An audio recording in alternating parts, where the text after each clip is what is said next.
नमः श्री महागणाधिपतये नमः श्री सरस्वत्यै नमः ద్వారా వ్యాస మహర్షి రచించిన మహాభారత వాల్మీకి మహర్షి రచించిన శ్రీమద్ రామాయణం యథాతథంగా చెప్పుకున్నాం.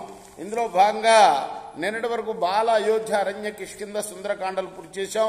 యుద్ధకాండలో కూడా మనం 58 సర్గలు పూర్తి చేసి 59వ సర్గలోని 44వ శ్లోకం వరకు చెప్పుకున్నాం. ఈ రోజున 45వ శ్లోకం నుండి కొనసాగిద్దాం. కొనసాగించే ముందు వాల్మీకి మహర్షిని ప్రార్థన చేసుకుందాం. కూజంతన్ రామరామేతి మధురం మధురాక్షరం ఆరుహ్య కవితా శాఖాం వందే వాల్మీకి కోకిలం. సమర్థ సద్గురు సాయినాథ్ మహారాజ్ की जय. ते वज्यमाना पतिताश्च वीरा नानज्यमाना भयशल्य विद्धा शाखा मृगा रावण सायकार्ता जग्मुः शरण्यं शरणं स्मरामौ.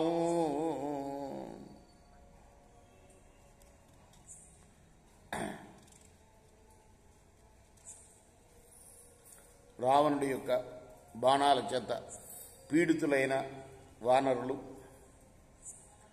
నేలపై పడుతూ బిగ్గరగా అరిచారు, రమా రక్ష రక్ష అంటూ. తతో మహాత్మా సధనుర్ధునుష్వ నాదాయ రామ సహసా జగామ తం లక్ష్మణ ప్రాంజలిరభ్యుపేచ ఉవాచ వాక్యం పరమార్థయుక్తం. వెంటనే ధనస్సు ధరించి ముందుకొచ్చాడు రాముడు.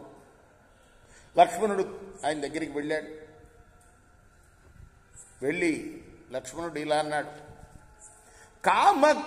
కామమార్య సుపర్యాప్తో వధాయాస్య దురాత్మనః విధమిష్యామ్యహం చైతం అనుజానీహి మాం విభో. రామా, ఈ దురాత్మని చంపడానికి నువ్వు సమర్థుడు అని చెప్పడంలో ఏమాత్రం సందేహం లేదు. అయితే నీ దాకా అవసరం లేదయ్యా, నేనే చంపేస్తా వీణ్ణి, నాకు అనుజ్ఞ ఇమ్ము అన్నాడు లక్ష్మణుడు.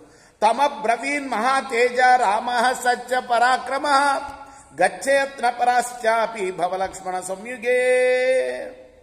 అప్పుడు రాముడు అన్నాడు, లక్ష్మణ అలానే వెళ్ళు, చాలా జాగ్రత్తగా యుద్ధం చేయి.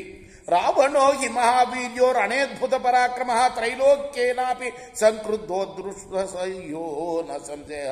రావణుడు అంటే మామూలు వాడు కాదు నాయన. వాడు కోపిస్తే ముల్లోకాలు కూడా వాడి ముందు నిలవజాలవు. జాగ్రత్త యుద్ధం చేసేటప్పుడు. తస్య ఛిద్రాన్ని మార్గస్య స్వఛిద్రాన్ని చ లక్షయ చక్షుషా ధనుషాత్మానాం గోపాయస్స సమాహిత. వాళ్ళు ఏ లోపాలున్నాయో వెతికి తెలుసుకో, అలానే నీలో ఉన్న లోపాలను కూడా గ్రహించు. నేత్రాలతోటి ధనస్సుతో కూడా నిన్ను నువ్వు రక్షించుకుంటూ ఉండు. రాఘవస్య వచః శ్రుత్వా సంపరిష్వజ్య పూజ్య చ అభివాజ్య చ రామాయ యయో సౌమిత్రిరాహవం. రాముడి మాటలు విని వెంటనే అన్నయ్యని రాముడిని కౌగిలించుకుని లక్ష్మణుడు పూజించి అభివాదాలు చేసి యుద్ధానికి బయలుదేరాడు. స రావణం వారణహస్తబాహుం దతస్య భీమోజ్జత దీప్తచాపం ప్రచ్ఛాదయంతం శరవృష్టిజాలై స్థాన్వానరాన్ భిన్న వికీర్ణ దేహ. ఆ తర్వాత రావణుడు భయంకరమైన ధనస్సునెత్తి బాణవర్షాల చేత వానరులను కప్పివేయడం చూశాడు లక్ష్మణుడు. వాళ్ళ దేహాలన్నీ కూడా బద్దలైపోయి చెల్లాచెదరుగా పడుతున్నాయి.